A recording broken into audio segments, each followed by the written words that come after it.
पूनम एक बहुत ही अच्छी लड़की थी। उसकी शादी करण नाम के एक लड़के से होती है। वो दोनों खुशी खुशी एक बड़े से शहर में रहते हैं। करण ऑफिस जाता था और पूनम ज्यादातर घर पे ही रहा करती थी। उसे अपने पति से और अपने घर से बहुत ही लगाव था। ऐसे ही एक दिन, पूनम, तुम्हें पता है आज तुम्हारे दीदी और जीजू का फोन आया था। क्या क्या कह रहे थे वो दोनों? वो कह रहे थे कि वो कुछ दिनों के लिए हमारे शहर में आ रहे हैं। उन दोनों को यहाँ कुछ जरूरी काम है, इसलिए कुछ दिन वो हमारे साथ ही रहेंगे। क्या वो लोग यहाँ आ रहे हैं? अरे वाह, ये तो बहुत अच्छी बात है। अब मैं बोर नहीं हुआ करूंगी दिन भर घर में। हाँ, खुश तो मैं भी हूँ तुम्हारे लिए। आखिर अब तुम घर में अकेली जो नहीं रहोगी, यही तो चाहती थी तुम। चलो, मैं तो ऑफिस जा रहा हूँ, तुम अपनी दीदी के आने की तैयारियां कर लो, कुछ दिनों में आ जाएंगी। दिन बीतते जाते हैं और एक दिन पूनम के दीदी और जीजाजी घर आ जाते हैं। पूनम उन्हें देख के बहुत खुश होती है क्योंकि अब वो घर में अकेली नहीं थी। उसके साथ उसकी दीदी भी थी और उसके जीजू भी थे, जिसकी वजह से उसकी खुशी का कोई ठिकाना ही नहीं रहा। दीदी, मैं बहुत खुश हूँ आप आ गई।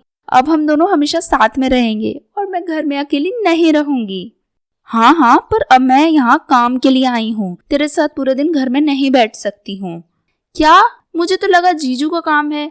मुझे तो पता ही नहीं था आपको काम है। मतलब आप इसमें तो अकेली हो गई।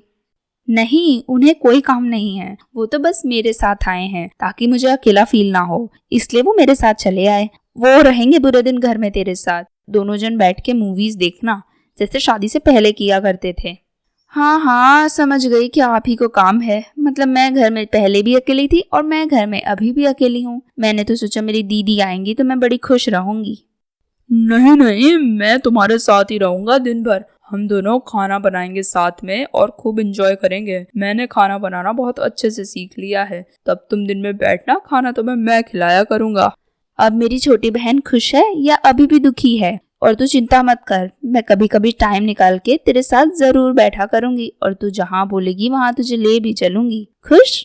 अब करण और अर्पणा ज्यादातर ऑफिस में ही रहा करते थे और काम किया करते थे और घर पे ज्यादातर लेट आया करते थे। दूसरी तरफ पूनम और उसके जीजा श्याम ज्यादातर घर पे ही रहा करते थे। दोनों अकेले घर में रहने की वजह से दोनों में नजदीकियां बढ़ती गईं। ऐसे ही एक दिन, चलो जीजू, कहीं बाहर कुछ अच्छा सा खाने चलते हैं। घर में बैठे बैठे मैं बोर हो जाती हूँ।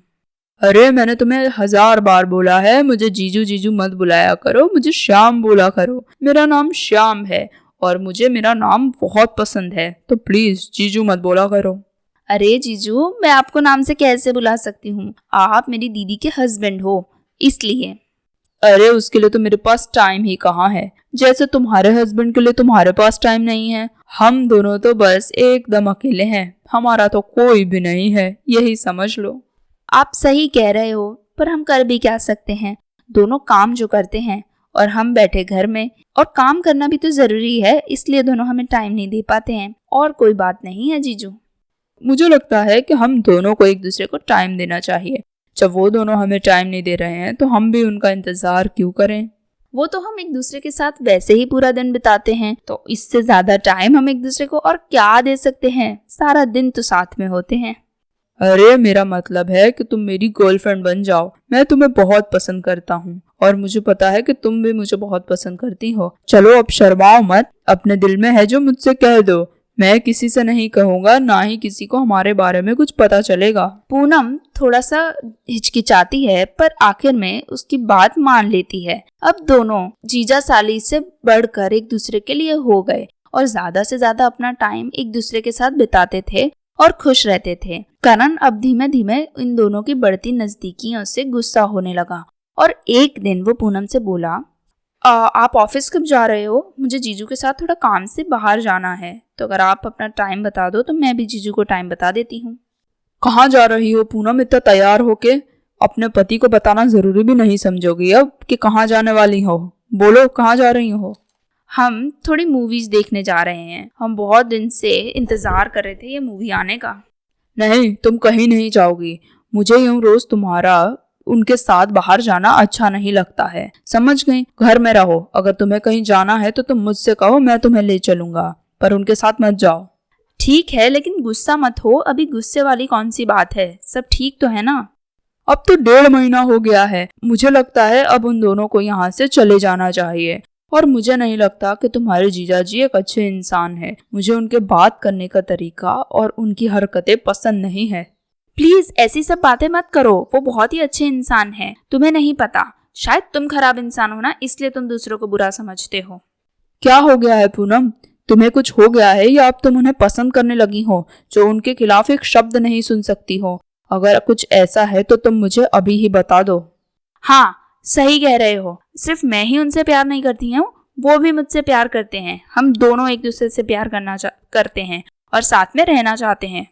तभी अर्पणा और श्याम वहां आ जाते हैं और दोनों की सारी बातें सुन लेते हैं।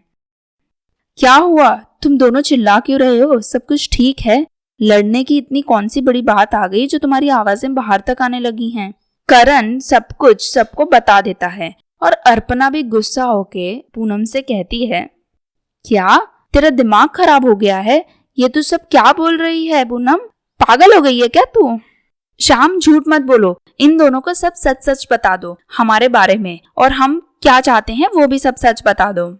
अरे पूनम, वो तेरे जीजू हैं, उनकी थोड़ी रिस्पेक्ट तो कर। उन्हें नाम से बुलाने से पहले तुझे शर्म नहीं आई? और ये सब क्या बकवास कर रही है तू? हम तेरे घर आए इसलिए क्या तेरा दिमाग खराब हो गया है? आप मुझ पर चिल्लाने से पहले इनसे क्यों नहीं पूछती हो? ठीक है, मुझ पर मत चिल्लाइए। ये मैं अपने मनगढ़ंत कहानियां नहीं बना रही हूँ, हम दोनों एक दूसरे से प्यार करते हैं। श्याम, तुम ही मुझे बताओ कि ये सब हो क्या रहा है? ये सब क्या कह रही है तुम्हारे बारे में? तुम कुछ कहोगे या नहीं कहने वाले हो? मुझे नहीं पता ये सब क्या कह रही है। अर्पणा, तुम मेरी बीवी हो, मैं सिर्फ तुमसे प्यार करता हूँ और मैं सिर्फ तुम्हारे साथ रहना चाहता हूँ। पूनम का तो दिमाग खराब हो गया है, लगता है घर में अकेले रह रह के। न जाने ये सब क्या बकवास करे जा रही है। श्याम, तुम ऐसा क्यों कह रहे हो? तुम सबके सामने मुझे झूठा साबित क्यों कर रहे हो? प्लीज ऐसा मत करो श्याम।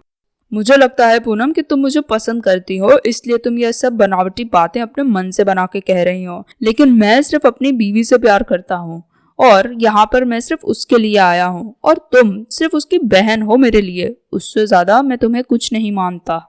सुन लिया तूने? अब खुश हो गई? अब करण, हम दोनों यहाँ से जा रहे हैं। हम तुम्हारे घर में आए वो ही हमसे बहुत बड़ी गलती हो गई। मैंने तो सोचा कि मैं मेरी छोटी बहन के घर जा रही हूँ, लेकिन मेरी छोटी बहन तो मेरी सौतन बनना चाहती है। अच्छा हुआ मेरे पति की नीयत खराब नहीं थी, न जाने वरना क्या हो जाता आज। मुझे भी पूनम अब से तुम्हारे साथ नहीं रहना है।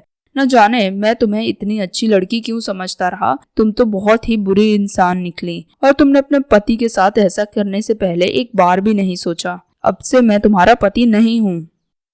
फिर करण, श्याम और अर्पणा वहां से चले जाते हैं और पूनम अकेली रह जाती है। उसे अपनी गलती का एहसास तो होता है, लेकिन अब वो इस बारे में कुछ नहीं कर सकती थी।